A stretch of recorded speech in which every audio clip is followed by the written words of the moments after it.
नमो नारायण। पूज्य गुरुदेव का अमृत महोत्सव ये जन्मदिन के रूप में महाराज जी ने नहीं मनाया है। इसको बहुत अद्भुत अवधारणा के साथ गीता भक्ति अमृत महोत्सव माने महाराज जी के द्वारा एक महान कार्य हुआ। हमारा राष्ट्रीय धर्म ग्रंथ श्रीमद् भगवद गीता मानवता का श्रेष्ठ ग्रंथ, मानवता का श्रेष्ठ दर्शन जन जन तक पहुंचाने का महाराज जी ने बहुत बड़ा ये कार्य किया। आज पूरे विश्व में गीता भक्ति का प्रचार कर रहे महाराज जी, वेदों का प्रचार कर रहे हैं। हजारों बालक वेदों का पाठ कर रहे हैं, हजारों सद्गृहस्थ बच्चे युवा श्रीमद् भगवद गीता को पढ़ रहे हैं, उसका अर्थ समझ रहे हैं।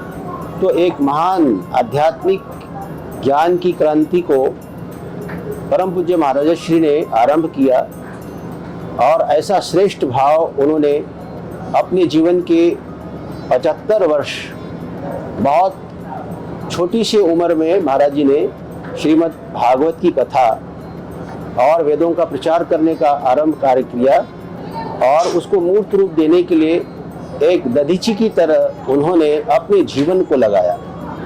आज ये अमृत महोत्सव, इस अमृत महोत्सव में भारत के कोने कोने से श्रेष्ठतम आचार्य महापुरुष यहाँ पधार रहे हैं। लाखों की भीड़ उमड़ रही है और हर व्यक्ति उमंग में आनंद में घोर है और एक दूसरे को बधाई दे रहे हैं। कल महाराज जी का हमने जन्मोत्सव मंच पर मनाया और उस समय हमने देखा हर व्यक्ति के मन में उमंग थी और एक ही स्वर गूंज रहा था।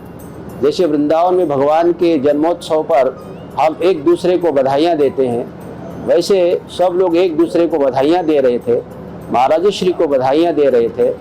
तो ये हमारे सनातन धर्म का और ये आलंदी का, इस क्षेत्र का बहुत बड़ा सौभाग्य है कि ऐसे महापुरुष जो हमारे सनातन संस्कृति को आगे बढ़ाने के लिए आलंदी में बहुत बड़ा कार्य कर रहे हैं। आज उनका ये 75वां जन्म जयंती महोत्सव, अमृत महोत्सव, गीता भक्ति महोत्सव हम मना रहे हैं और सब लोग बहुत खुश हैं। यहाँ जो भी साधु महात्मा आते हैं वो बहुत प्रसन्नता से यहाँ की भूमि के अध्यात्म का संस्पर्श करते हैं, आनंद का अनुभव करते हैं।